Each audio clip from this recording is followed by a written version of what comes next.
ყველა სახელმწიფო ინსტიტუტი ემსახურება ერთ ადამიანს, გადაწყვეტილებები მიიღება საზღვრებს მიღმა და უცნებამ კონსტიტუცია ფერხქვეშ გაქრება. ამ მთავარი გზავნილი სკოლდაყოლ ზურაბიშვილი ოცნებას სანქციების გვერდისავლასა და რუსეთთან თანამშრომლობაში გადანაშაულებს.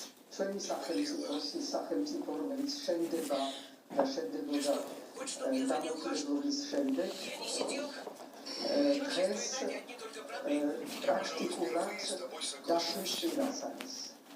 დაშლის პირას არის, რამე თუ ყველა მისი ინსტიტუტი და პირველ რიგში კონსტიტუცია აღარ არსებობს, ფერხქვეშ გათვლილი არის ეს კონსტიტუცია, ინსტიტუციები მოდის ერთ ადამიანისგან საქართველოში, თუ საქართველოს საზღვრების მიღმა არის რეგიონის გადაწყვეტილებები, ესეც აღარ ვიცი, არის ძალიან სერიოზული კითხვები, რომ პოლიციაც უდადეგუება იმას, რომ კრიმინალურ ვერტიკალს უნდა დაიმუშავოს